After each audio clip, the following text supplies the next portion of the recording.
great personalities are known for their charitable nature and their giving. It's said that in the palace of the Pandavas, at the time, especially at the time of the coronation of King Yudhishthira as the emperor of the world, and during the Rajasuya sacrifice and like that, that the only words heard in their palace was give, eat, and enjoy.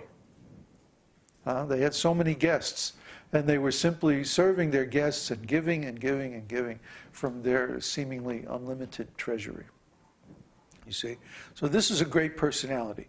You look at any great personality, or even a rich person, you know, who has lots of money, what are they doing? They form some charitable trust, and then they're giving to other people who are less fortunate. So similarly, when someone has knowledge or self-realization, one of the symptoms of that is that they simply give. They share it with others. They encourage others to reach the same platform, to reach the same realizations that they have. This is a symptom of those who have attained self-realization. And a person who really loves God simply wants to give pleasure to God. He doesn't seek pleasure for himself because he can easily have pleasure simply by contemplating his own spiritual nature. That's enough pleasure. Who needs any more pleasure than that? You have to know how profound this pleasure is. And then you realize that anything else is simply icing on the cake. But the fact is that Krishna reciprocates our devotional service by giving even more pleasure. And there is this constant competition between Krishna and the devotee. That the devotee wants to give Krishna more and more pleasure. And Krishna tries to give the devotee more and more pleasure.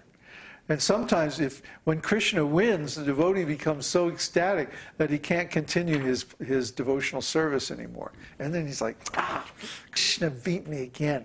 I'm going to get him. I'm going to give him so much pleasure, he won't be able to do anything. Ha ha ha. See, this is the devotee. The devotee and Krishna have an eternal competition to see who can give the other one more pleasure, more ecstasy, more love. It's completely different from this material world. In this material world, people have competition to see who can get more. In the spiritual world, they have competition to see who can give more. That's the difference, you see. So we shouldn't try to get stuff for ourselves. We shouldn't need or try to get all these different desires, material and spiritual desires. These things are traps. And they're all traps, even the spiritual desires like mukti, because we're trying to get something for ourselves. That is material consciousness. When we're in spiritual consciousness, we know we're eternal. We know we're full of energy. We know we can't be killed. Nothing can hurt us. So we just give. And guess what? Then Krishna gives back in such abundance that we can't even receive it.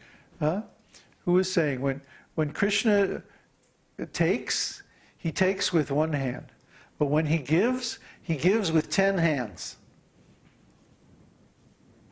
Who is saying that? I forget. Anyway, he gives so much that we can't even receive it. We don't have enough hands. I feel like that every time I look at our website stats. They're going zoom, right up through the roof. Exponential increase. So that's the result of our giving. You see? When you give, everybody wants to accept nice gifts. And the best thing that you can give is transcendental knowledge. Transcendental knowledge is eternal. It never wears out. The more you share it, the more it expands. The more you give, the more you get. Krishna has a special soft spot in his heart for those devotees who like to explain his philosophy to the other devotees. He says that never would there be a devotee as dear to me as him. So if you really want pleasure, if you really want to get the benefits of the esoteric teaching, spread this teaching to others, and you will see immediately you will get so much mercy from Krishna. It's very, very nice.